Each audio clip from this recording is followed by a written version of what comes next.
Summer is summer. It's a little bit. I'll see your next week. But I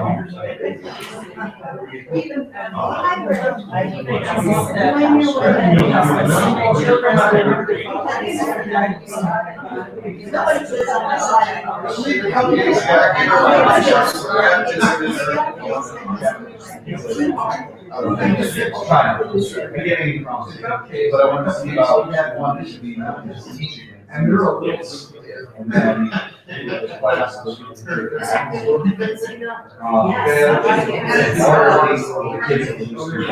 They're sitting there, and I thought, oh,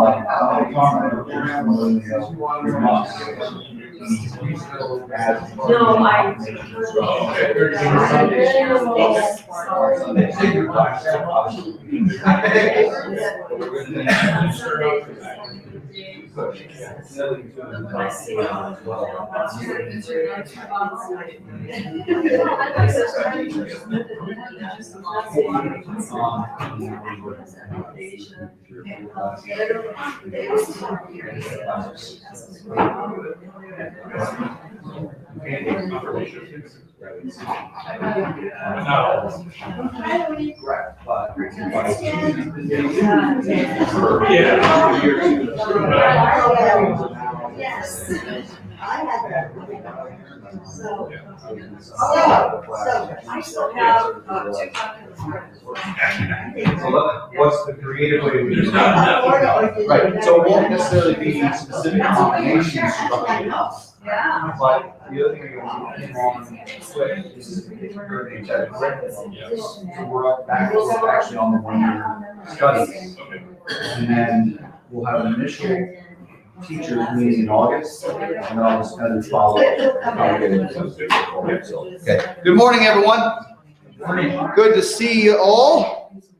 So we'll get started. I have some house cleaning here real quick that I'd like to touch on before we get started. I was able to finally get my schedule kind of arranged for what things are going to look like in terms of Sunday Bible study, which of course is going to begin on the 12th of September, confirmation class, second year confirmation class, as well as this particular class. So that I don't want to trouble you with all the details through the year about that. I just basically want to cover the next month for us, okay? The next month is going to be very, very sparse. The only time we are going to have, that I'm going to have availability for class is going to be July 14th.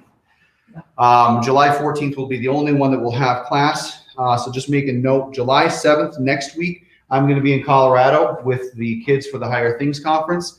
Kind of hard to get from one place to the other quickly. So I won't be here for that. We will not have divine service next Wednesday, the 7th of July. July 21st, no class, no divine service. Reason being, VBS. VBS is beginning on the 19th. We will be doing it in the morning, so there'll be a lot of kids that will be here. That is the 21st of July. July 28th, no class, no divine service. I'm going to be in Rhode Island for my sister-in-law's wedding. August 4th, no class, no divine service. So what's that? You got questions already? So it's Melissa's sister? Melissa's sister's wedding is on the 1st of August. And then I thought you missed your brother. That's my sister-in-law's. Pastor Robert Mueller will be here with us on the 1st of August. And then we will be flying back on the 4th of August. So then we will begin again in earnest on August 11th. So we'll be I'm just going to write it down. The only time we will have class and divine service is going to be July 14th. And then the next time we'll be back again is almost a month later, August 11th. And so the calendar that was put out in the newsletter is correct? Yeah. Is it? Yeah. Good. Okay. With that, and it's not something we need to discuss today, but also on this little handy dandy schedule here, I put something on here, and somebody had asked me yesterday, actually a couple people asked me yesterday. I said, I got my schedule done, and they said, well, you scheduled some time to take a breath, right? I said, well, yes, on June 5th of 2022. And I'm going to have to retool that as we go through. But with that, and I want to propose. I know, right? I used to think I would rest when I died. I just don't want to die sooner than later. You know, I want to die later rather than sooner. So with that being the case, I wanted to run it by you and to give you, I think this is kind of a litmus test. I knew this was going to be kind of a hard sell for you guys for a number of different reasons. This is going to be an even harder sell, which is why I'm telling you a year ahead of time. You ready? I'm proposing that in order for me to be able to address shut-in visits, preparations for our Sunday school, amongst other administrative tasks, I'm going to be asking that as we get into June through August next year, that we will not, during the summer, have Wednesday Bible study or divine service. So, I know I'm telling you a year ahead of time, because what I wanted to do is to be able to have some time to address it, because I know it's been something that's been a staple. I know it's something that you all hopefully enjoy, and hopefully is. Well, we will volunteer. No. So somehow will be edifying as well in these classes. But the thing I realized too is, I had great plans to get a lot of things covered in the month of June. I have gotten none of them done. And that was visiting of our shut-ins. That's the catching up with our delinquents. That's helping with administrative tasks that need to be done in terms of church records. I'm wanting in earnest to try to focus to get us sort of on every front that I possibly can, headed in a good direction. I really got this year caught behind the ball with regard to higher things, et cetera, so on. And then oftentimes VBS is something that requires a tremendous amount of my attention as well. Not to mention, somewhere there in the summer, I would like to take some time off. So, like I said, I've given you a year to think about it. Maybe not a year to stew. Please don't take a year to stew. But if you have any concerns or questions about that, feel free. You can talk to me about that. But I had kind of thought that this time was going to be a little bit of a test. So I'll see how happy you are on August 11th, or how sad you are that you haven't been able to meet. But either way, it's something that is right now only being proposed. For the sake of a number of other things that we have going on at the church, and a lot of directions that we would like to go as we go forward. So, any questions? Did I break anybody's hearts today? Well, that you did. Yeah. Anyhow, where does this pastor come from? What did you say? Pastor Mueller is the chaplain at the VA, and We might him. probably. At your ordination. Yes. Mm-hmm. So the other thing and I know I've mentioned this to you before, is things are getting very interesting here in Albuquerque in our circuit. Pastor Schomburger, of course, we know, left to go to seminary. So he's there now, and he's away, so he's not available for pulpit supply. Of course, Pastor Zill took a call to Tucson. He's not available either. We're running into an interesting dilemma right now, in the sense that there's not a whole lot of other pastors that are available to help to fill gaps when they're available. Another thing that's going to add to that is Pastor Heffelfinger is going to be retiring in August of this year. And I think Pastor Graff is on the docket to be retired somewhere here in the next year or two. So there's a lot of possibility of things that are changing, but a lot of other things that, Calvary is I would like to, if we can, to have Calvary, as active as it possibly can be in all facets of the circuit, of the community, of a number of different things. So the proposals I'm bringing up right now is to accommodate that as we go forward. So that's Pastor Mueller on the 1st of August. Other questions? Do we need to hire an assistant pastor to fill in on the administrative stuff? Well, I didn't want to bring it up, but here we go. So, I mean, it might be a and this is solution. something, no, I'm not going to bring it up. It's something that needs to be brought to the council. Yeah. Not necessarily in terms of an administrative pastor. I'm not a big fan of making distinctions of the tasks that a pastor has. A pastor's a pastor. But there are other possibilities that are available, namely vicars and deaconesses, although deaconesses can't preach. So, Yeah, but if you're busy, Melissa would be busy. Do you know my wife well? So yeah, so there's possibilities of that as we go forward, and the other thing to remember too is that as you bring a vicar in, if that's a thought, that a vicar is not cheap help. A vicar is a student, and I think Calvary. I really believe Calvary is a congregation ripe to help in that particular endeavor. So normally a vicar could have a family too. correct. And we need to consider. So it's not, like I said, it's not that we bring a vicar in because, we want to be able to make sure that we're covering the gaps. But we're wanting to make sure that, we're addressing all the different possibilities for ministry as we have within our community. So there's a lot. This fall, and I think I mentioned to you before, I'm planning to get to CNM and to be there at least once a week. We have a great underrepresentation this side of I-25 in our nursing homes. It just doesn't exist. And I'm really tired of hearing that the Roman Catholic priests are there. So, and no offense to the Catholic priests, it's just to say, if we have possibilities to be in those places, I would like to be in those places. So those are just two of a couple of things that I've been thinking about as we go forward. But like I said, it's proposed at this particular time, and no definitive decisions have been made specifically with regard to next summer. Any other questions? Okay. Daniel chapter 2. We continue in the narrative section of Daniel chapter 2. Today it's a little bit longer chapter, but I think we'll be able to get, I'm not going to make promises. We're going to be seeing, continued here, just a reminder of the themes that are given to us in the book of Daniel. God continues to ordain. He watches over and takes care of his people. And we're going to continue to see that, obviously, as we go through Daniel chapter 2. We're going to see Nebuchadnezzar. This is really, I love this particular story that Daniel tells in Daniel chapter 2, because Nebuchadnezzar is going to be basically asking for interpretations of a dream, which we've seen before in the Old Testament. This is going to be a little bit different. I find it very comical because Nebuchadnezzar's his request is very unreasonable.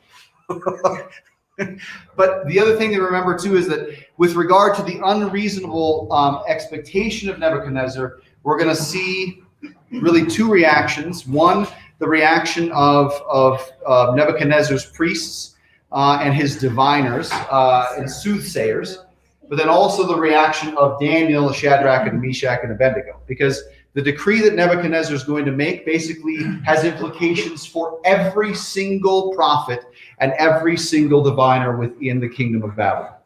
So it's really kind of goes back and it's reminiscent of what we've talked about with regard to Esther, is that Esther does these things.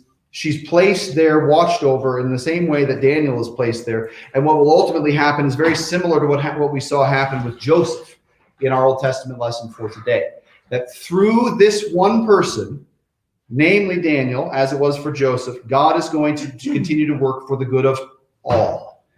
That's key to remember, that God always is working for the good of all. Okay? So what we're going to do is we're going to kind of break it up. We'll start jumping right in. Daniel chapter 2, let's read verses 1 through 9. In the second year of his reign, Nebuchadnezzar had a dream. His mind was troubled, and he could not sleep. So the king summoned the magicians, enchanters, sorcerers, and astrologers to tell him what he had dreamt. When they came in and stood before the king, he said to them, I have had a dream that troubles me, and I want to know what it means. Then the astrologers answered the king in Aramaic, O God, O king, live forever. Tell your servant the dream, and we will interpret it. That was the first mistake. She's editing because she gets a lot. The king replied to the astrologers, this is what I have firmly decided. If you do not tell me what my dream was and interpret it, I will have you cut into pieces and your houses turned into piles of rubble. But if you tell me the dream and explain it, you will receive from me gifts and rewards and great honor. So tell me the dream and interpret it for me. Once more, they replied, let the king tell the servants the dream and we will interpret it. Then the king answered, I am certain that you are trying to gain time because you realize that this is what I have firmly decided. If you do not tell me the dream, there is just one penalty for you. You have conspired to tell me misleading and wicked things, hoping the situation will change. So then, tell me the dream, and I will know that you can interpret it. Sounds reasonable, huh? Yeah. Well, he's just-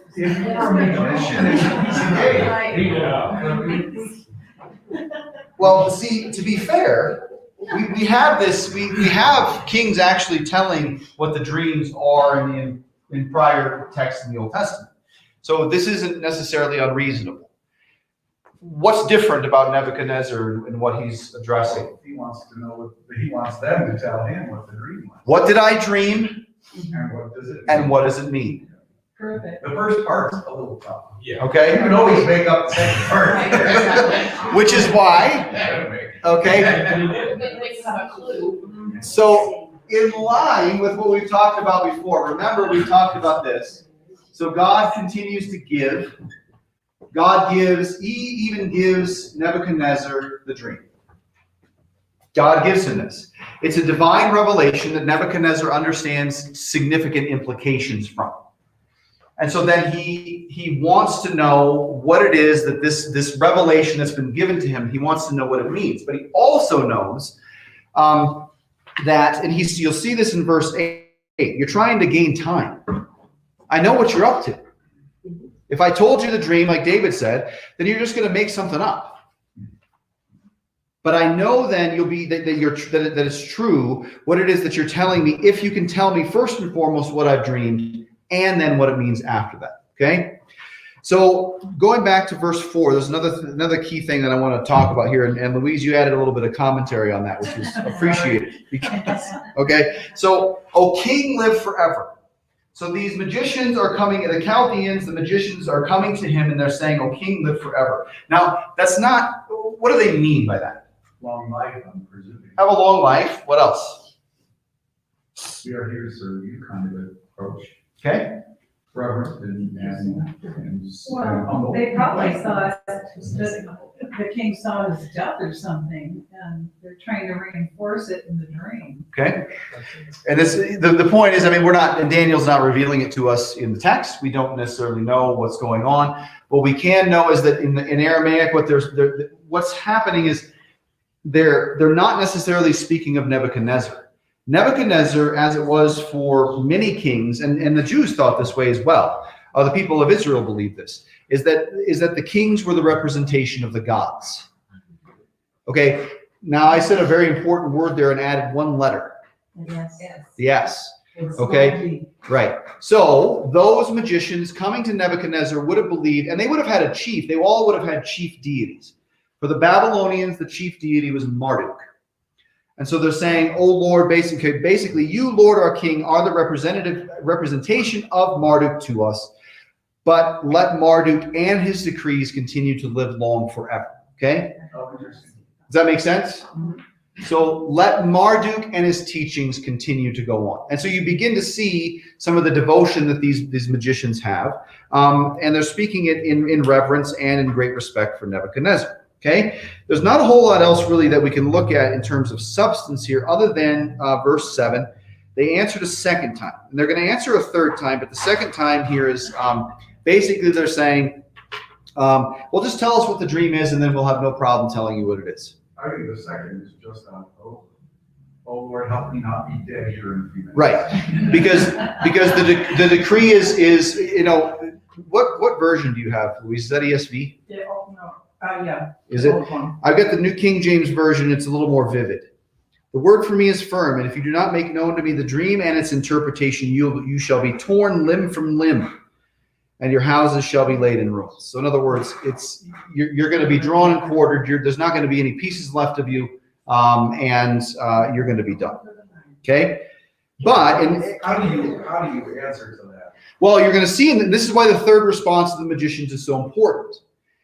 Because the third response of the magicians is going to be strangely similar to what Daniel will say at the end.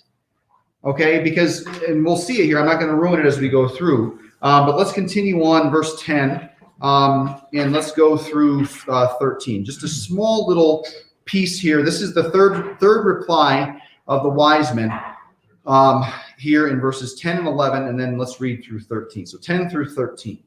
The astrologers answered the king, "There is no one on earth who can do what the king asks.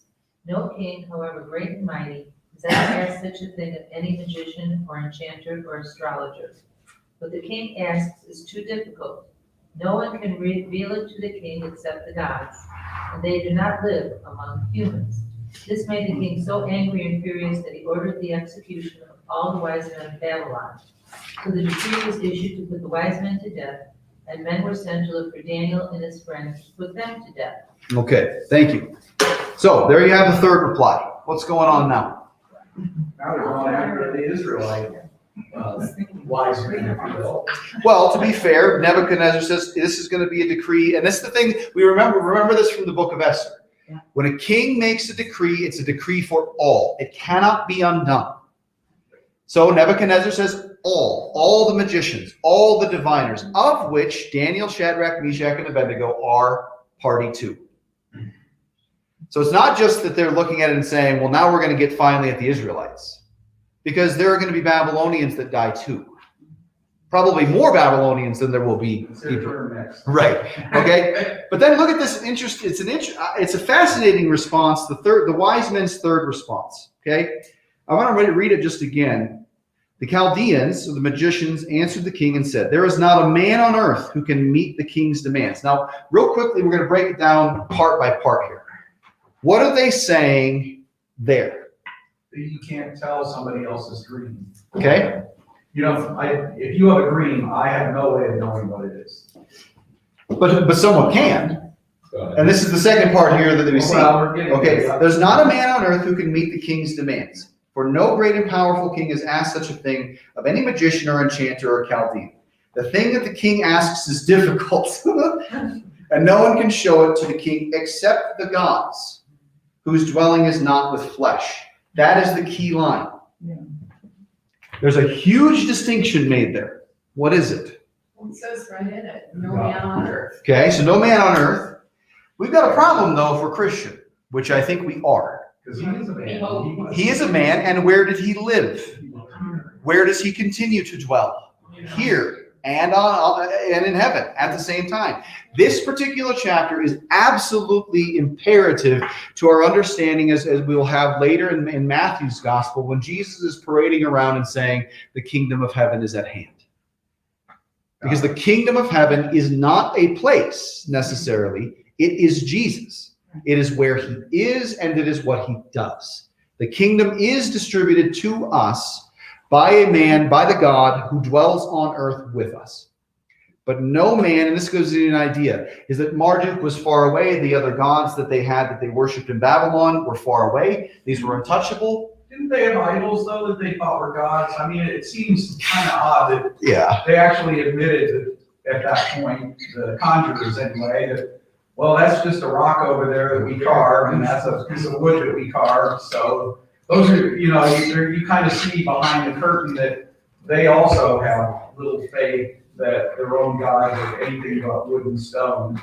And it's kind of fascinating. Yeah, Which then think about it this way.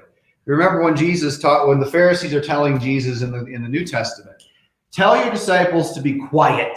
Tell them to knock it off. And then Jesus says something really weird. Even if they were silenced, the stones would cry out. Now, he's not talking, now he is. By virtue of the Psalms, what we do know is that all the creation, as Paul will say, groans in the pangs of childbirth. So in other words, the stones, all creation knows it's God. Isaiah was very good at articulating this particular point. And not only that, but you're absolutely right. Could the people who believed in Marduk and all their other idols call upon, the god of the chair there Of course. to divine Nebuchadnezzar's They dream? know it doesn't work. So you're right. They're saying it, and yet they don't even know they're saying it. Yep. Which is going to be, and this is the beautiful way in which God works through Daniel, as Daniel then will address when he's ultimately faced before Nebuchadnezzar about what will happen. Because Daniel addresses it in a very different way. And not only that, Daniel continues to uphold the fourth commandment. How are the people and the diviners here not upholding the fourth commandment? Just tell them I can't do it. They don't have respect. You don't know, you're asking, you're unreasonable. They're telling the king he's unreasonable. That's a good thing when he already tried. Which is kind of weird because it's unreasonable. But this is a very necessary step in Nebuchadnezzar's decree. Our Lord is still working through him Yes, by even having Nebuchadnezzar say this. correct. Yes. He's setting it up. And so that's the beauty. Once again, perspicuity of Scripture is fantastic. How God continues to be the same God yesterday, today, and forever is absolutely amazing. Because what we're seeing here is that what's really being taught here is incarnational. The incarnation is being taught in Daniel. In other words, God comes amongst his people and dwells with them. Not for the sake of interpreting dreams, but ironically, and that's the one thing too, Nebuchadnezzar doesn't really even care what the interpretation of the dream is. He cares that he gets the truth of the dream. Yeah. Huge distinction. He wants the truth. Boy, we could use some of that. It's unbelievable. Because he knows whether he's articulating it or not. Remember, Daniel's articulated from the beginning. God is in control. He is the King of Kings, which means he's Nebuchadnezzar's king. Nebuchadnezzar can't articulate that he knows that it's come from God, but he still knows it's important. And so then he goes through what it is, the series of events that he does. And then let's see. The decree then goes out, verse 12. All the wise men of Babylon should be destroyed because basically the wise men of Babylon have said, well, look, we can't do it. Can't do it. And not only that, but you're unreasonable. But it's almost like the dead. You said they're praying to idols or Right. because they said the gods are it's the dead leaving the dead. They ain't working. Yeah. They can't work. Because they're dead in sin. They don't know. They don't even know that they're dead. And then they talk to dead idols. Double indemnity. It's pretty fascinating. But you also spoke of Esther, and you said about Nebuchadnezzar. Not only everybody's God's servant, even Satan, we see that in John. Yes. And then he uses like one person that reminded me of Ananias saying, it is more expedient for one person to die to save the nation. Mm-hmm. Yep. That's all I have to say. So there you have it. So far things are going not too well in Babylon. Nebuchadnezzar's had a dream that he can't quite shake. It woke him up at night. And for a king, I guess that's a big deal. If you and I have a dream that wakes us up, nobody cares, right? But for Nebuchadnezzar, he gets to chop your heads off. I did one of my dreams, so. Right, yeah. So, Look at the setup that God is putting in Aha. place for everybody in all of Babylon to understand that he is God. and yet, right? And remember, the next thing we're going to read, this is what we would need to mark it well as we continue to go through the book of Daniel. Remember, there's a temptation to believe that Daniel, Shadrach, Meshach, and Abednego are faithful. They are not. They are not faithful, absent of God who gives them faith. And that's what we're going to see here is that as with Daniel specifically, because Daniel's not going to, he's going to be approached. And who knows what was going on in Daniel's mind? Daniel doesn't write this. But what we see is that Daniel is, the first line, I'll just read it here, is, then Daniel replied with prudence. And the Hebrew word actually means he returned judgment. Let's talk about that. Because we talked about that a lot on Sunday. Judgment in this new enlightened, woke, wonderful, loving, tolerant age doesn't quite mean, like the Princess Bride says, I do not think that word means what you think it means. So Daniel returned judgment to Arioch. He returned judgment. What that means simply, well, I want to hear what you think it means first, and then we'll talk about what it means. He just repeated what the king said. Okay, so let's read it. Let's go through 14 through 19, because this is a pretty fun part of the text. Okay, so let's read 14 through 19, and then I'll start asking questions. When Arioch, the commander of the king's guard, had gone out to put to death the wise men of Babylon, Daniel spoke to him with wisdom and tact. He asked the king's officer, why did the king issue such a harsh decree? Arioch then explained the matter to Daniel. At this, Daniel went into the king and asked for time, so that he might interpret the dream for him. Then Daniel returned to his house and explained the matter to his friends Hananiah, Mishael, and Azariah. He urged them to plead for mercy from the God of heaven concerning this mystery, so that he and his friends might not be executed with the rest of the wise men of Babylon. During the night, the mystery was revealed to Daniel in a vision. Then Daniel praised the God of heaven and said, All right, so we'll stop there because we're going to hear the prayer of Daniel here after this is done, okay? Which is another good section of it. So what's happening here, 14 through 19, Daniel calls upon the Lord to help him and asks his friends to pray for him, basically. right? Yep. I don't know how he got an extra day. It didn't seem like Nebuchadnezzar was in the mood to wait till tomorrow. Right, yeah. Yeah. The one thing that if you notice here, Daniel didn't know what had happened. So although all of the others had been summoned, Daniel wasn't in the initial group. That's true. We've seen that with other people like, David. Yeah. So evidently, the king says, well, since you weren't here when I made the decree, I'll give you the extra day to get it done. Still gonna die, but I'll give you the extra day. I'm on it. Yeah. I got one more night. Yeah. Make it a good one. That's not the first time Daniel got a pass. When was the other times? Well, when the captain of the guard, over the diet. Yeah, over the diet, thank you. But it's interesting because in both instances, there's a significant thing happening. Daniel does not initially interact with Nebuchadnezzar. In the instance of the dietary matters, Daniel addresses the eunuch or the chief eunuch, okay, chief servant. Here, what you have really is sort of these intermediaries, Arioch, who's here making this particular decree to Daniel, and all Daniel really does is he says, well, gosh, that's an urgent and harsh thing. I'm just kind of hearing about this. And Daniel went, and so then Daniel's not challenging Nebuchadnezzar, but he goes on and he continues to say, and Daniel went in and requested the king to appoint him a time, that he might show the interpretation to the king. So remember, chapter 1, God had already given to Daniel, Shadrach, Meshach, and Abednego what's called, what was the name? I can't remember, the word's escaping me right now. And it's not provision, but he's basically given the ears of other individuals to them. They are going to speak, and those to whom they speak will listen. Okay? So Nebuchadnezzar's there. Daniel's with Nebuchadnezzar in the king's court. And then 18, and then told them to seek mercy from the God of heaven concerning this mystery. And David, I like how you had mentioned this, is that this seeking mercy is nothing other than to pray. That's all they're doing, is simply praying unto Yahweh, the God who listens, the God that they know dwells with them. There's some significant things that come to roost here.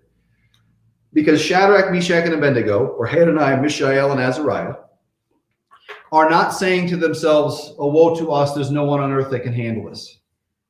You see, Daniel even said, why'd you get us in this trouble? what's that? They could have blamed Daniel and says, I know we are friends, but you had to open your big mouth Yeah. and get us into trouble.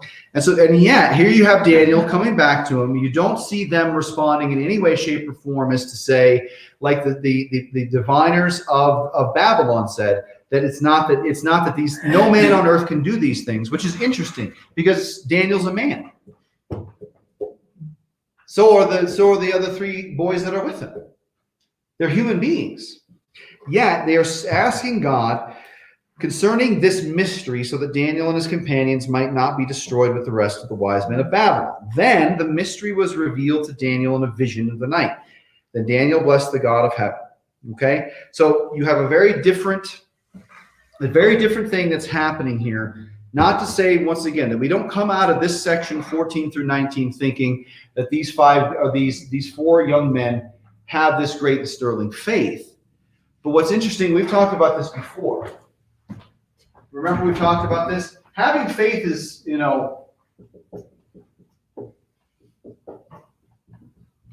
having faith without having faith in something is not having faith. So in other words, Daniel, Shadrach, Meshach, and Abednego have faith in something, or even more so, have faith in someone.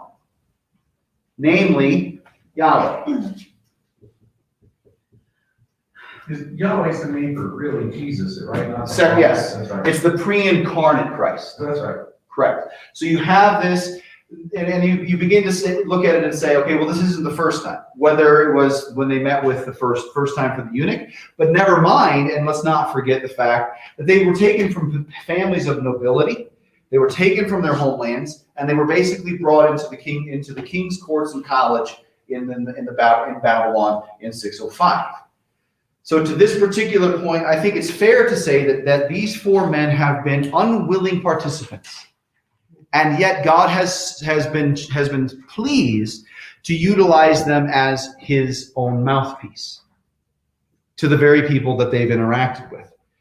Whether that's the people that they met in the college that they first went to, whether that was the eunuch, whether that was Arioch, or now Nebuchadnezzar.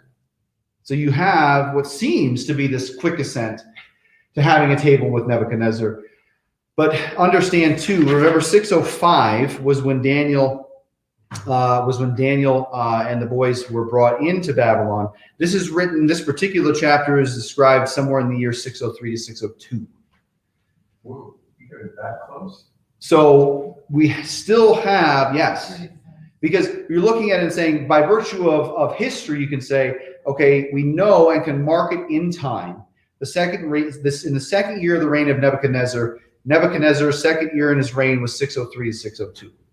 So from 605 to 602, you have these young men that have been trained. Whether they've completed their training or not, we don't know. But they've definitely been trained. They've had interactions with people in Babylon. They've been enculturated in Babylon. And now they the tables are turning in a lot of ways. Now you have, in other words, you don't just arrive with Daniel having a seat with Nebuchadnezzar, but there's a period of time of about 3 to 4 years that have passed since the beginning of Daniel. So I have to go to the word language and all that. Yep. They will have to- Yep. Other questions? At this point in time, is Daniel kind of throwing a Hail Mary? He doesn't want to get killed, so he goes and says, well, give me a night, and then they all go and pray and say, please die. Give us the answer, otherwise we're dead. So it's kind of like throwing a Hail Mary. Sure. It's like, okay, I said, hopefully God will answer me, if not, I'm torn to pieces. Well, and you think about is that, looking at the circumstances are certainly dire. But real quickly, I'll ask a question to that. What else is any prayer? What else is any prayer? Well, that's true. I mean, and it's not to say Hail Mary and We don't usually get killed if our prayer's not answered. what's that? We don't usually get if our prayer's not answered. See, but that's the other thing too, is that we're looking at this once again. As we continue to mine this, we begin to realize it's much deeper than that. Because these are good Jewish boys. To not call upon Yahweh would have, let's just put it this way. It is possible that they would not have called upon Yahweh. Absolutely it is. But the reality is that, as it was, in the book of Job specifically, it's not that we hold up Job with some great fervor. Who continues to take care of Job as his family, his friends, and all of his community abandoned him? Only Yahweh. So too it is with these young men here.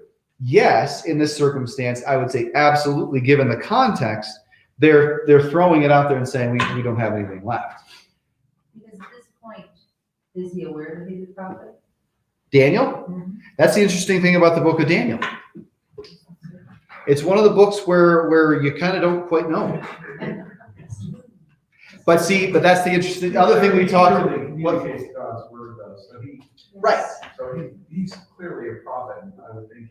Yeah, wait until he gives the king an answer. Yeah, does he know before he goes to he's going to? No, I don't think he does. I don't think he knows he's a prophet. That's why I said, oh, kind of, very fast. Right. He's hoping he's gonna get the answer, But, but. and once again, like we talked about, that's the beautiful thing about the perspicuity of Scripture. Esther didn't know how God was using her.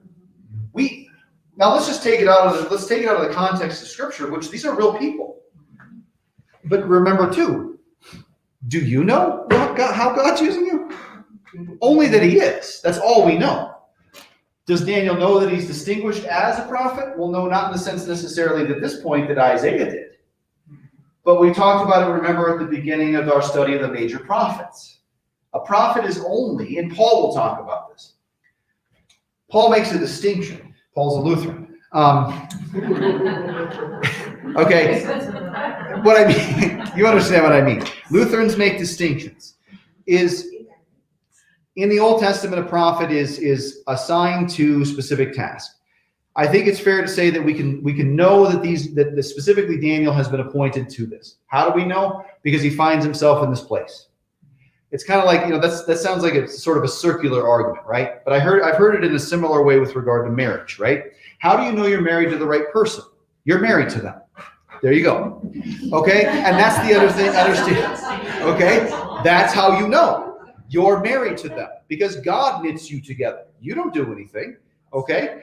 So you see this happening. Daniel may not know that he is, only that Yahweh alone is faithful, that Yahweh alone is the one who is trustworthy. And so then whether he's offering it up as a Hail Mary context, which he is, or what we'll see oftentimes throughout Daniel's time, but remember he lived in the captivity for almost 70 years. There are a lot of different times that Daniel prays. How many years did he live in captivity? About 70. 70? 70. Wow. Yep. He was there from several kings, hasn't he? 605 to 605 to 539. And a little bit past 539, because that's when Cyrus comes through, whom Isaiah has spoken of, and begins to, he makes the decree to set the Israelites free, and then the temple then is begun. The second temple is then rebuilt by Cyrus in Jerusalem. So yeah, Daniel was there for a long time. But to remember too is that, okay, Daniel's offering this prayer with his friends. Simply, God have mercy upon us. And that's the beauty, is that, okay, the mercy is known chiefly through the forgiveness of sins, obviously. But at the same time, that mercy is also known, notice here, it doesn't say, Lord, give us interpretation of this dream. It's never that specific. Lord, be merciful as you are merciful is probably another way to understand this. But what's inherent in that is something that we don't necessarily and normally pray. What's inherent is they know and trust that God is only merciful. That's another thing that Daniel's talking about here in this chapter. Because they're praying and knowing and expecting only that God will give that which is good. And they're not making the distinctions. Yes, they're looking and saying, pray that we may not be destroyed with the rest of the wise men of Babylon. But that has an understanding there too, which for these young Jewish boys is not to say that they would just die next to them, but they would die probably together. And their blood then would be mixed with the blood of unbelievers. See, these are the things we don't necessarily think about today. That's true. They then would be, okay, and they would die then amongst the unbelievers. Lord, see us in the midst of these people who are unbelievers. You are faithful, so be merciful to us as you are merciful. Is really what the implications are here in this part of Daniel. Other questions or thoughts on that?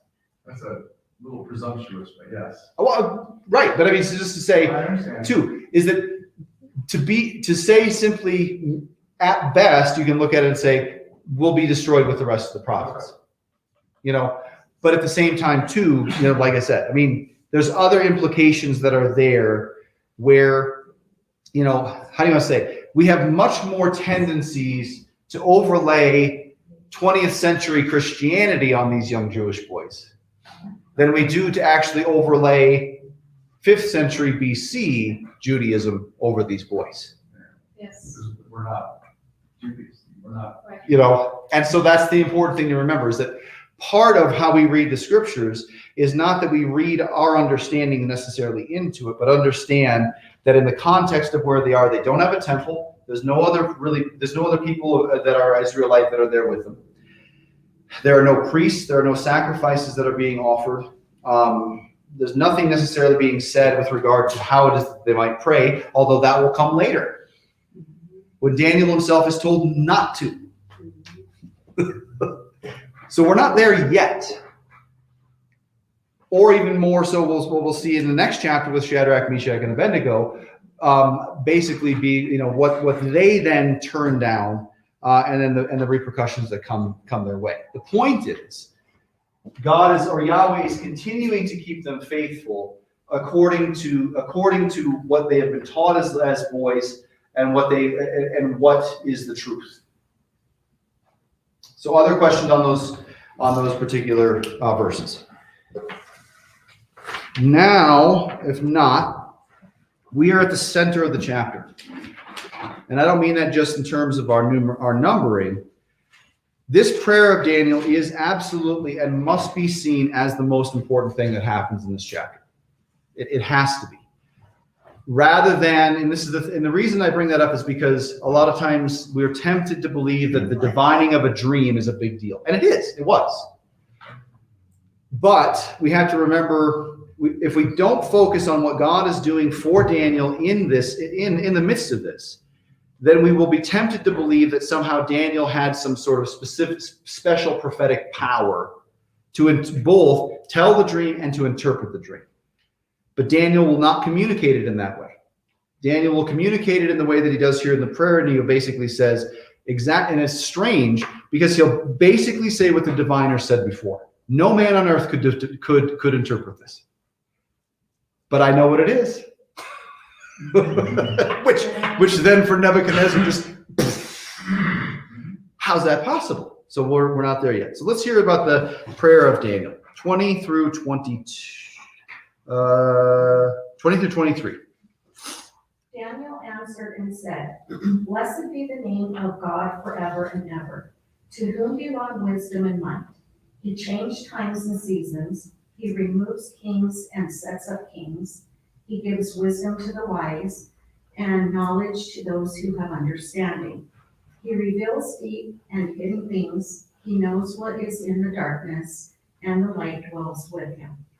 To you, O God of my fathers, I give thanks and praise, for you have given me wisdom and might, and have now made known to me that we ask of you. For you have made known to us the king's matter. Okay. There's a lot there. What stands out? He's basically kind of saying, here's the situation I'm in, and I'm trusting you. You got me here, you're gonna get me out. Please. You put me here, you're gonna figure this out. Help is what he says. Oh God of my fathers, I give you thanks and praise. Help.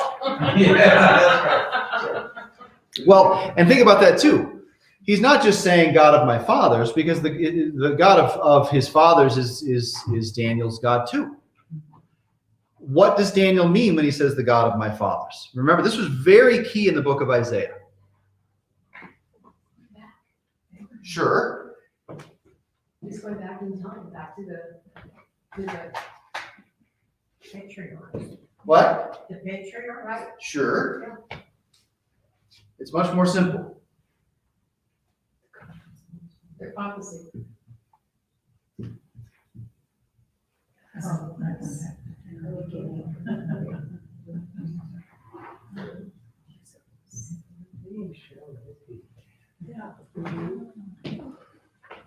He's not calling, see, this, you're Roman Catholic, Okay, and I'm gonna see this one. I'm saying that in jest, right? I had a professor at the seminary who used to call us Calvinists, Roman Catholics, etc. So on. Okay, when I say it, it's to say he's not calling upon a lineage necessarily in terms of an established church. He is calling upon this one here who has been faithful from the beginning and will be faithful unto the end. As it was in the beginning, so shall it be now unto the end of time, etc. so on. And when I say that we're Roman Catholic, we look at this and say, okay, he's not. Roman Catholics in our day, they claim allegiance to Mary because, Mary is, she's the mother of God. Daniel's not doing that, saying, oh, because my fathers were faithful to you. Oh, because there was a great lineage of my father's faithfulness. But instead, Lord, as you have been faithful to my fathers, so be faithful to me.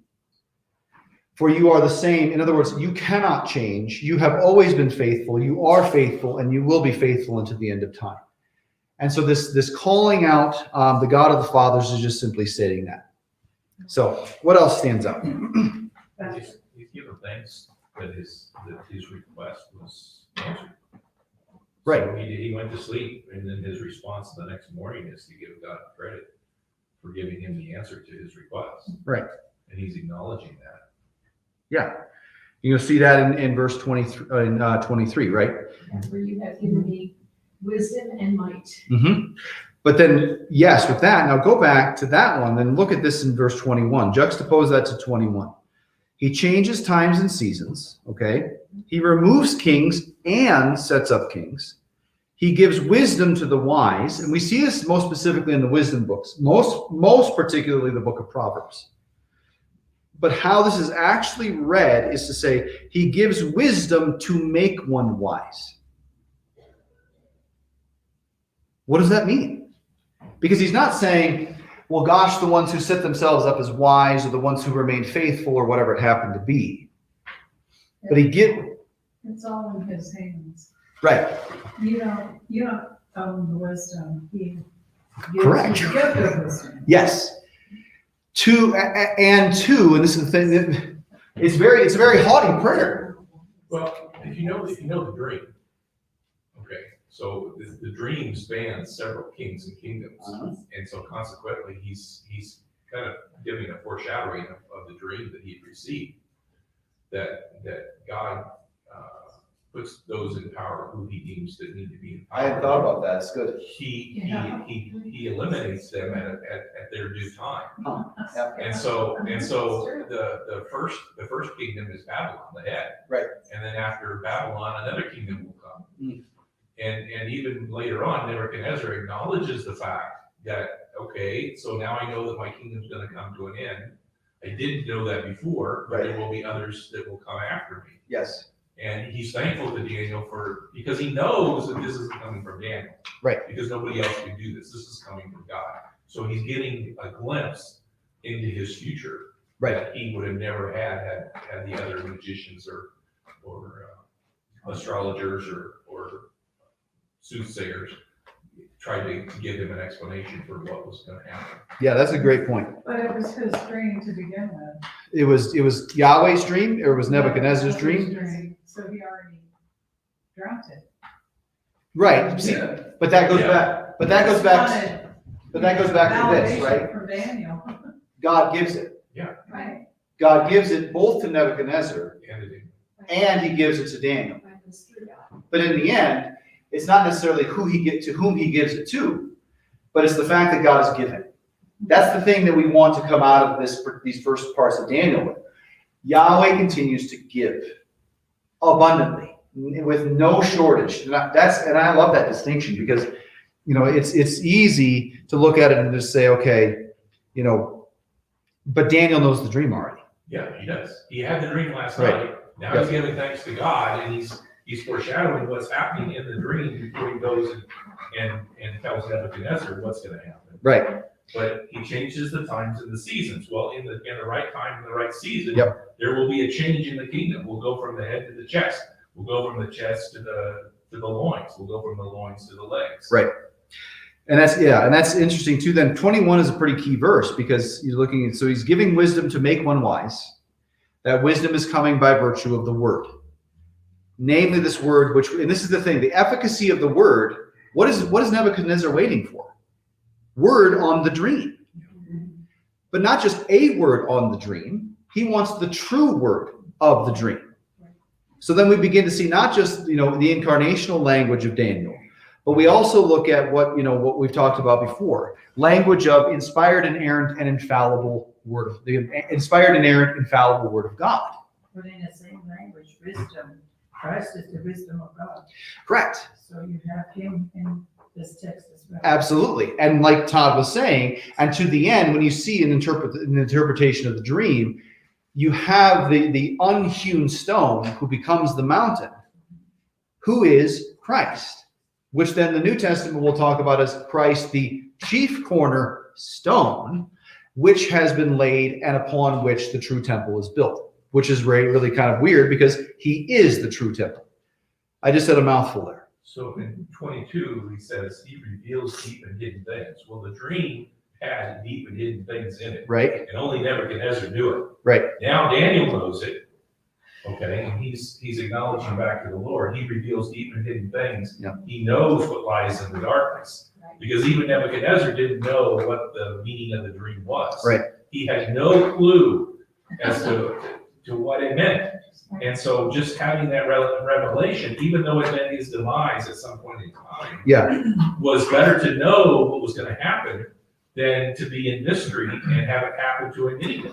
But it's interesting though too, and this is just to fast forward to chapter 3, because ultimately what's going to happen is Nebuchadnezzar is going to be given this revelation, but then Nebuchadnezzar is going to he's going to do a really silly thing. He's going to make a statue with his head as the face. That's the gold. So he may know his own demise. Right. But he may not know his full demise. Sure. And further, in the end, what does he not know?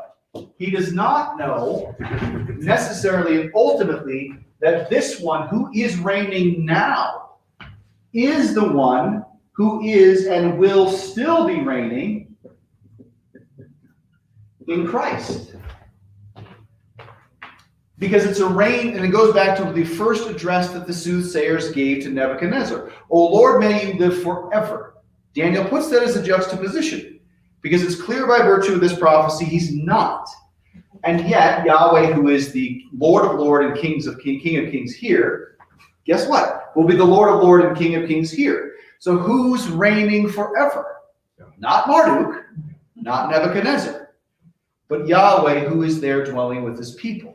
But even more so, the soothsayers were right. No man could interpret these things, yet Daniel is there, not himself interpreting it, but he interprets it in order that they might see the truth. But then, that's the other thing that I think is interesting there too in verse 22. And the light dwells in him. Well, the light is Christ. Truth has been given to him. And yet, like we've talked about so many times before, sometimes the light to those who have been in darkness and blindness does not come as, and is not necessarily refreshing. Think of the implications. There's another king if nothing more, there's another kingdom that's coming that will usurp Babylon. There'll be at least 3 others. Babylon, Persia, the Greeks, and the Romans. But there's no timetable given, necessarily, only that ages and seasons will change. And think about this too with regard to how it is that when God makes the promise to Adam and Eve, to the serpent, think about how terrifying that not knowing would have been to the devil. I love that part of how that prophecy is given. Because the devil doesn't know when. A woman. Which one? And her seed. Which seed? When? And you don't necessarily know it. And if you look at what Herod did to the children of Bethlehem, that just showed that he didn't know. Right. Because he wiped out the whole countryside of any child that was 2 years and younger. Yep. But by that time, God had already given Joseph the warning to leave, and they were on their way to Egypt. Not, and that's the beauty of the scriptures, right? Not just that one aspect of the scriptures would be fulfilled, that Jesus would not be killed by them then, he will be killed, but that in being sent back to Egypt, Fulfills the prophecy that all of a sudden the Exodus is revisited. And what the Israelites had failed to do, Israel reduced to one, namely this guy, will fulfill what Israel did not. So out of Egypt I have called my son. And then we'll see the fulfillment of that. And it's wonderful. It's just absolutely wonderful. And so you see here, you have now made known to me, but you've seen this before. We saw this in the first chapter, that Yahweh has given this wisdom unto them. This wisdom is simply found only in the word of God that's revealed to them. And you have made known to us the king's matter. Okay? And let's read now 24 through, we're not, okay, 24 through 26. Just 3 verses. Therefore Daniel went into Arioch, whom the king had appointed to destroy the wise men of Babylon. He went and said thus to him, do not destroy the wise men of Babylon. Bring me in before the king, and I will show the king the interpretation. Then Arioch brought in Daniel before the king in haste and said thus to him, I have found among the exiles from Judah a man who will make known to the king the interpretation. The king declared to Daniel, whose name was Belteshazzar, are you able to make known to me the dream that I have seen and its interpretation? All right, we'll stop there. Let's keep it on a cliffhanger. Oh, sorry, you. You already know the answer. I know, right? Yeah. Just one small thing in 25. You see that, you still see the pride of human beings. Arioch comes in and says, I've found him. Oh. That's it. I mean, it's small little things that are there. Arioch, never mind the fact that he doesn't understand that Yahweh has given this. Never mind the fact that all the soothsayers had nothing to say. But They were in a hurry to get to the king with this guy, though, because he could say. But it's kind of double jeopardy for Arioch too, because if it does not come to be, Well, he already knows he's in trouble. then This is the only out he has. right. But if he's right, which is interesting, because this is the last we'll hear of Arioch. Arioch's not the one that's lifted to a high position. I digress. So Nebuchadnezzar says, are you able to make known to me the dream that I've seen and its interpretation? And let's read 27 through 28. Daniel replied, no wise man, enchanter, magician, or diviner can explain to the king the mystery he is asked about. But there is a God in heaven who reveals mysteries. He has shown King Nebuchadnezzar what will happen in days to come. Your dream and the visions that pass through your mind as you were lying in bed are these. Okay, we'll stop there. We're just kind of piecemealing it together because there's a lot of important things happening. Okay, so Daniel agrees with the soothsayers. No man could do this. However, there is a God in heaven who reveals mysteries. So in other words, he's not saying there's a God in heaven who's just far off and he called me on a red phone. But this God that the soothsayers said does not dwell on earth, does now dwell on earth with Daniel, Shadrach, Meshach, and Abednego, which then would have been communicated in some way, shape, or form to Nebuchadnezzar. Because although, and it goes back, Luis, to what you were saying, God is using these 3 Judean boys, but he's also using the wicked soothsayers of Babylon. They were speaking the truth.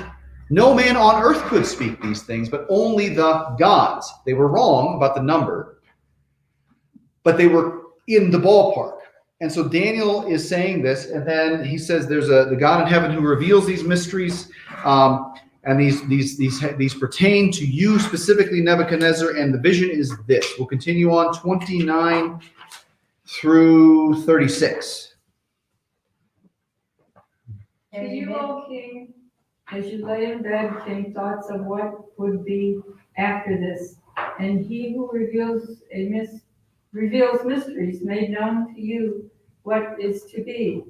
But as for me, this mystery has been revealed to me, not because of any wisdom that I have more than all the living, but in order that the interpretation may be known to the king, and that you may know the thoughts of your mind. Real quick, sorry, Nancy, so what, this goes back to what we've seen before in the prayer, but also what it is that Yahweh is going to do. And I just want to make sure I'm not misinterpreting it here. He gives wisdom to make one wise. So what we see here is that Daniel's saying, okay, I'm not a wise man. I'm not special. I'm not anywhere high and lifted up in any way, shape, or form. But yet God, who you believe dwells in the heavens, has spoken to me thus these particular words. So in other words, he dwells on earth through the word. He expresses it with humility. Correct. Yes. So, Giving God the credit. yes. Nancy, I'm sorry, I interrupted. You saw, O king, and behold, a great image. This image, mighty and of exceeding brightness, stood before you, and its appearance was frightening. The head of this image was of fine gold, its chest and arms of silver, its middle and thighs of bronze, its legs of iron, its feet partly of iron and partly of clay.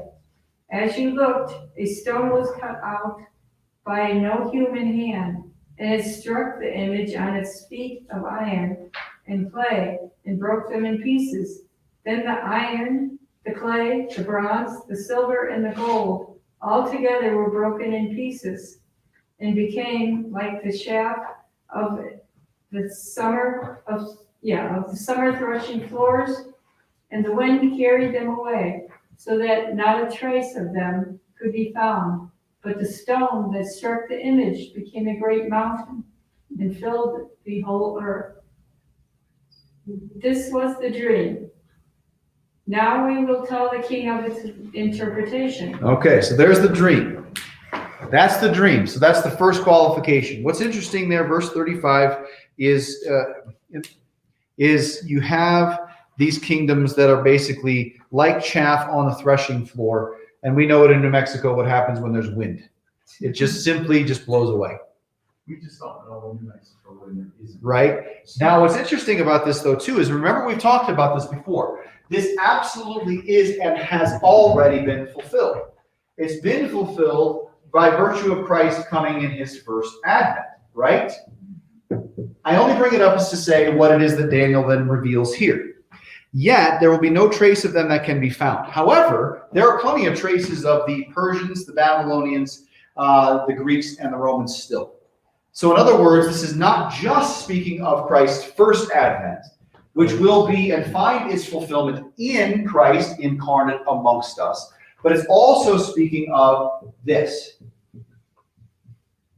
So in the second advent, or the second coming of God, all of this will be of no more remembrance at all. So that's one of the things that's so important as we're seeing Daniel's prophecy given to him.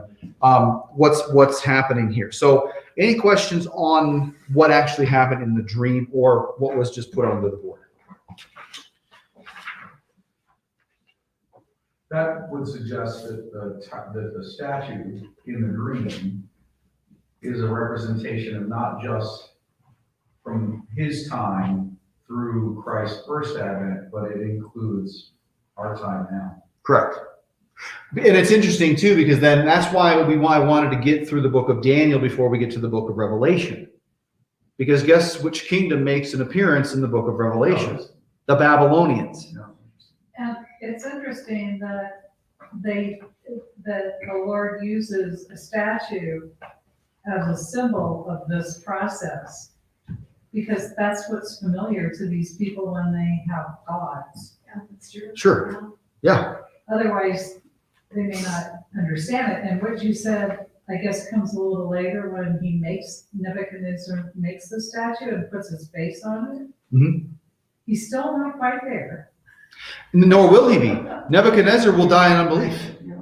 Yeah. That's the thing. That begins to, and it really helps us to understand. Faith does not come by this knowledge. And this is what Daniel's making the point here. I do not speak these things of my own knowledge because I've been educated in the college, or because I have special training in the teachings of my forefathers. Faith comes by God who freely gives faith. And you, Nebuchadnezzar, don't really see just how easy it actually is being given. I'm telling you what it is or rather, Yahweh through me is telling you what is and will be true for you. And it's not just you're going to die. Because guess what? If I said that, or let's switch the tables. If Don says that to me, that's true. I will die. Everyone's going to, right. Everyone's going to die. That's not the profundity of this prophecy. What is being presented to Nebuchadnezzar is this God who has given me this interpretation is your king, your ruler, the master, the one who sent me here, the one who gave me this dream, the one to whom I come to you in mercy and humility before, to speak to you in love and in kindness. Not only that, but the prophets I know are not going to die as a result of this, because you're now going to know this. And by virtue of Daniel giving the prophecy, the prophets, all of them are saved. It's unbelievable. Yeah. I don't understand why, I guess you could call them theologians, people that study this, don't think David's a prophet. David or Daniel? I'm sorry, Daniel. Daniel's a prophet. And I know that it would be maybe a process for Daniel to start understanding these messages and internalizing them himself. Well, see, but that's the thing. To the extent that we're back to that distinction, is to say, Daniel has been given knowledge. He's been made wise, but not wise as to understand necessarily how it is that this Yahweh works. Only that Yahweh does. That's the job of the prophet, right? What's that? Is just to pass the message along. It's like it was preached today. All we have to give to anybody else is what's been given to us. I mean, I have been given forgiveness on a daily basis, and I have it abundantly to give because of Christ who has abundantly given it to me. Can I explain it to you? I can't. I can't understand. We've tried. You try it in terms of testimonials, like, well, I was down in the pit. I was down in the gutter. I had a wine bottle in my hand. But that doesn't that can't possibly give any real articulation as to the depths of despair that individuals would fall to. But the knowledge of God does not equal wisdom. Correct. There's a big difference. Right. Because that's the thing. Wisdom is not, wisdom, faith, knowledge isn't a tangible thing. I can't hold it. Wisdom, it's the best way I've ever heard it. What's that? The father, the son found out. Right. As he was feeding the swine, and didn't even have the teapots to eat himself. And then he went on, fought back to his life before he came to where he was at and said, "This is stupid." Right. Even my father's slaves have something to eat. Yeah. So the best way I've ever heard it explained, and analogies are always horrible. And I won't use you, I'll use me, but I'll say you. Somebody told me once that all you are is the pipe.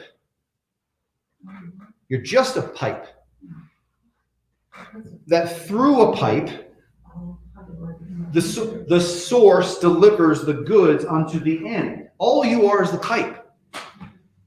And for the pipe to try to explain how the pipe does what the pipe does, or even what the pipe is is ridiculous. Only that, and like I said, the analogies are bad, but it's just to say, I'm a rock, I'm a stone, I'm inanimate, I'm dead in my own sins, but yet God is using Daniel that through him, that he would be transmitted unto the Babylonians and unto his own people.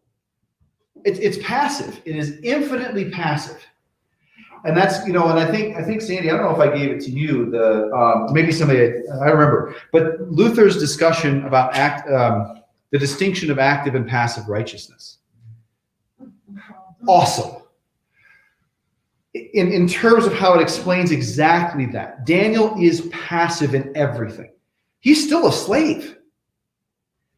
He is not, all he's done at this particular point is in timidity and in humility, gone before Nebuchadnezzar to reveal what Yahweh has revealed to him. That's it. Passes it on. That's all. He's the pipe. So in other words, that's why when we constantly come back to it is to say, and the distinction, Louise, you're making, the pipe doesn't need to understand the thing that it's transmitting. Only that something's being transmitted. Well, God says, my wisdom is not your wisdom. Correct. And he laughs about it. Right. And that's evidenced by Daniel and the boy's prayer. That through this, we know that this is a God who listens. You are not an idol that is far off. Daniel would have known this dream. And absolutely, Jan, like you said, that it would have been language they would have understood in terms of idols. But even that idol could not lift or interpret these particular dreams. So there's a lot going on in these prophecies, a lot going on in these books that really help us to understand why we continue. It's like this, why do we continue to believe as it always has been taught and believed? Because Yahweh of old is the same as he is today, and yet Yahweh is known through this King, the second person of the Trinity, who still reigns with us and gives us this wisdom and this knowledge. For example, wisdom and knowledge has been given unto us through the preaching of the word today. You couldn't explain to me how it happened to be so, any more than I could explain to you how it was that bread and wine actually transmit the body and blood of Jesus. I don't know. I'm just the pipe. What I'm telling you from the beginning is that Christ said it was so, and in the end, we're given forgiveness, life, and mercy. So I don't know how I got from here to here. That doesn't matter. See, but that's the thing that's crazy about it. It's like, from here to here often looks like this. I don't move. Kairos time.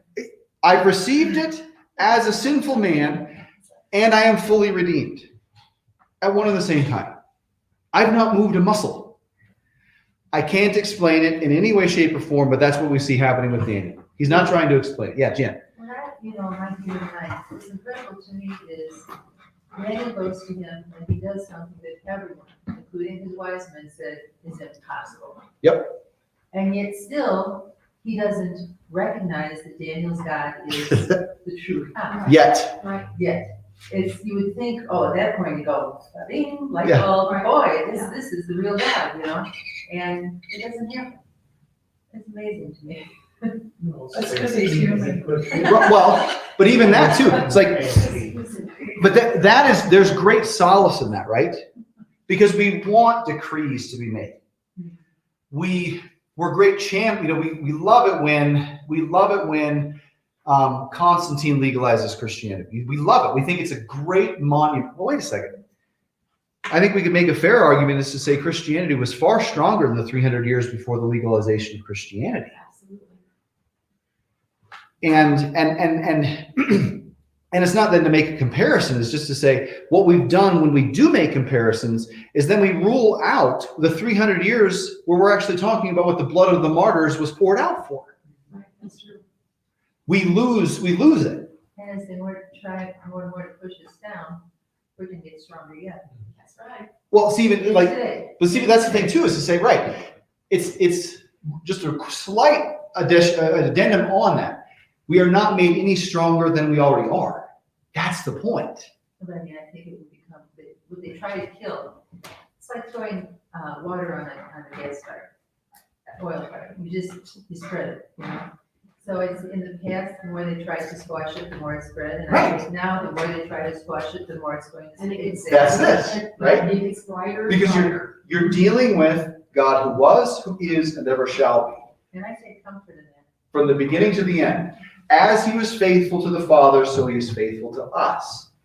As he strengthened the fathers, as he gave faith to the fathers, as he saw to, and that's the beauty, is that you look at it and say, and I'll just use myself as an example. I'm like, when I first went to seminary, I'm like, what does the Old Testament have to teach me?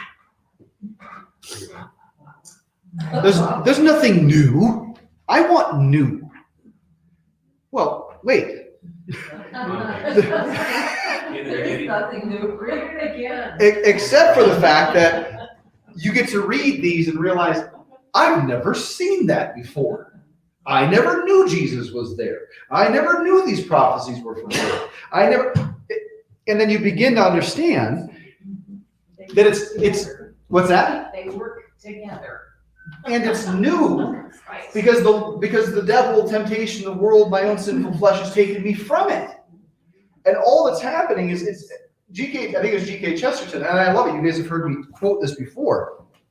And I love him. He's so funny because he puts it this way. He's like, I left England, and my Christianity is like when I left England, believing I had renounced my homeland and was going to find a new land in which I would prosper and live. And it pleased God to deliver me to the north shore of a new land. As I journeyed through, I realized through periods of time that Lord had simply returned me back to my home all along. And see, here's the thing. Who is our home? God is our home. Christ is our home. The church is our home, but ultimately heaven is our home. And yet the church has heaven to give. Heaven given through forgiveness, salvation, the means of grace. The preached word of God, which comes through this sinner, just the same as it came through Daniel. Not that I have, and I speak the same thing that Daniel speaks, it's not that I have any wisdom in and of myself, but God has given these things to me, not in an evangelical way. Because you look at it, I mean, every time, I'll just a real quick aside, every time an evangelical says, the Lord spoke to me last night, my first thought is, uh-oh.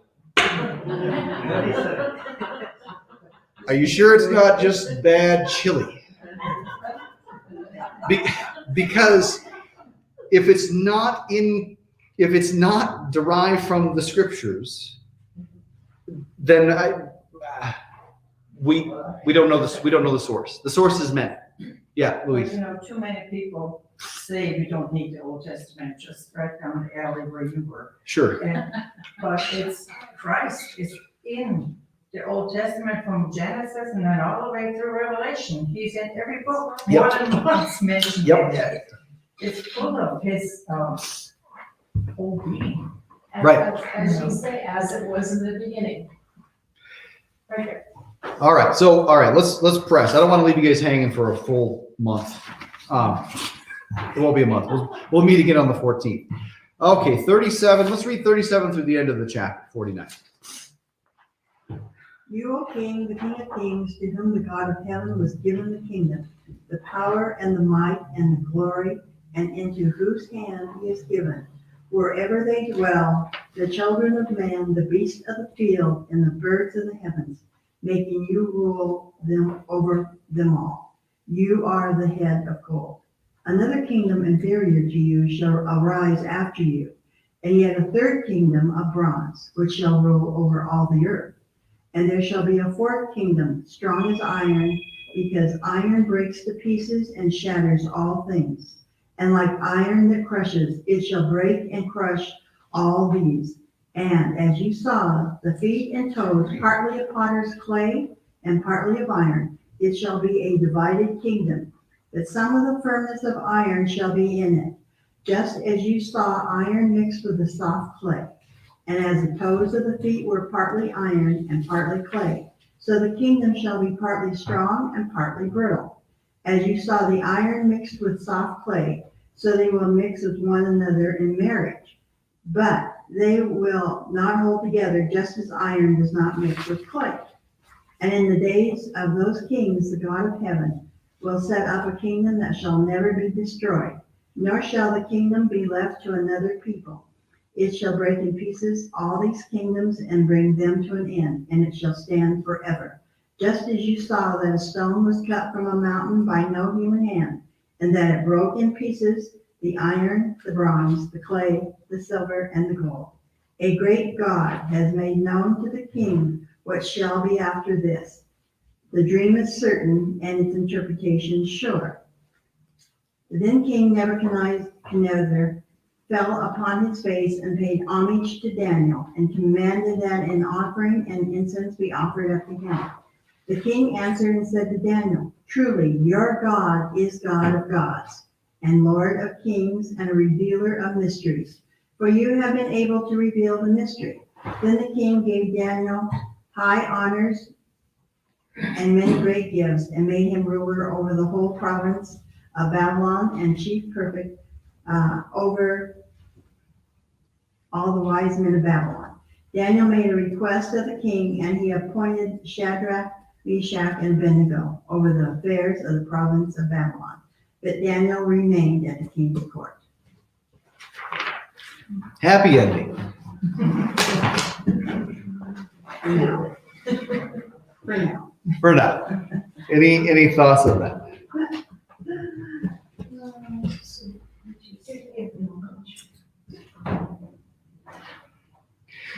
Shouldn't there be another, line that Daniel says, "Thank you, Lord, for saving me"? He's thanked him in the prayers. I mean, but after the whole process, wouldn't you feel humble at this? Well, I think he mentions everything that God of heaven did this and that and revealed that. Yes. That's giving total homage to God, each time. And that's a way of thinking. I think he does more than that. I mean, that's the difficulty too, is that thanks is given as an isolated event. I think the other thing too, if you look, is that Nebuchadnezzar gave the Babylon to him to be in charge of. Mhm. And then Daniel turns and gives a quarter each to Shadrach, Meshach, and Abednego. He stays with the king, but he distributes what has been given him to others to manage. Yeah. And so consequently, it not only gives him purpose, but in other words, he's not doing it all himself. Correct. He's sharing in, because they prayed with him that he would receive God's wisdom in being able to interpret the dream. They were faithful to that. Yeah. And I think he also wanted to acknowledge back to them, thank you for doing that. Yeah, and it's just to say too, it's like, yes, thankfulness. I mean, our thankfulness is made known to God simply, and I mean, I'll offer to God the sacrifice of thanksgiving, and how is that sacrifice of thanksgiving rendered? But calling upon the name of the Lord. That is true thankfulness. So he's calling upon it, and 45 is a huge verse, because this is, I mean, I could list them off. I mean, but I would just encourage you, if you're interested. I mean, and I wrote down I've got probably a dozen scripture verses now that has to do with Christ as the rock, and it pertains specifically to what's happening here in 45, because a stone cut from a mountain by no human hand. This is language of begottenness. It was not created. It was hewn out of, not with human hands. But That's the original Ten Commandments. yeah, I mean, so in other words, just the fact that they're not of human hands, but God is giving them to, right. And in each one of those instances, whether it's the Ten Commandments, whether it's Christ, the rock hewn, it goes back to this, like we said from the beginning, or rather Daniel's been saying from the beginning. God gives. There's no end to his giving. And so our entire lives is not necessarily that we set aside time for being thankful. The reality is that we live lives that are entirely thankful. And he's doing it absolutely, I think, like you're saying, Todd, in the sense that he's Shadrach, Meshach, Abednego find themselves here. Not only that, the prophets are saved by virtue of this revelation that's been given to them. Not that they appreciate it. Not that they, right, Nebuchadnezzar has been given this understanding. If nothing more, he sees his demise. But if nothing more, he begins to see that he has a man of an exceeding wisdom, and that Yahweh has given this authority to, that now sits in his court. That's a big deal. And who knows? I don't know the thoughts of Nebuchadnezzar, whether he thinks that having Daniel there is going to prevent this. Maybe that's why he does fashion the statue. I don't know. We can't speak to that. But the whole point is that thankfulness is being lived out simply, and it's, once again, and it goes back to this distinction. The thankfulness is passive. It's passively received and it's passively given. And it's actively given too. But this comes first. One, it's passively given, passively received. And two, then you see, as Daniel goes out, he's not doing it and saying, well, gosh, look what I'm doing, or I'm going to set out to do this, or I'm going to accomplish this. What ends up happening is that God then determines, and think about it this way, active. Now Daniel has a distinction of being in the king's court. In other words, as Lutherans, we understand this as a vocation. As a man on the king's court now, Daniel will be given more opportunity to actively give decree. It's almost like Esther and Mordecai. There you go. Or Joseph with the Pharaoh, or I mean, and you think about it too, it's like, even Jesus with Pilate. Pilate says, I can take your life. No. You have no authority to do this other than that which I have given to you. You don't victimize me. I willingly give me to you. So let's make sure we're square. And that's the beauty of what we see, especially in Advent, or rather than in Lent, and specifically Good Friday. Jesus is not. He's a willing victim.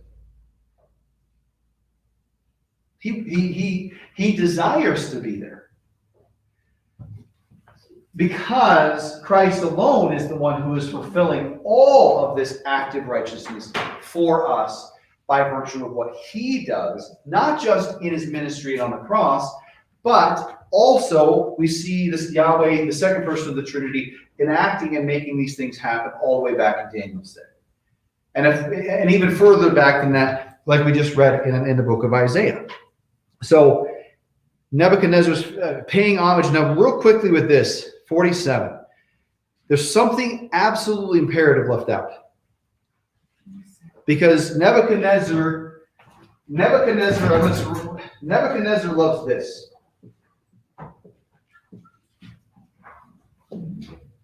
Nebuchadnezzar loves power. What is he missing? Because Nebuchadnezzar is basically articulating the same thing as really any Christian could, or heck, for that matter, any Muslim could. I've heard Muslims say that. Jesus is a great prophet. Jesus is a great man. Jesus is a great teacher.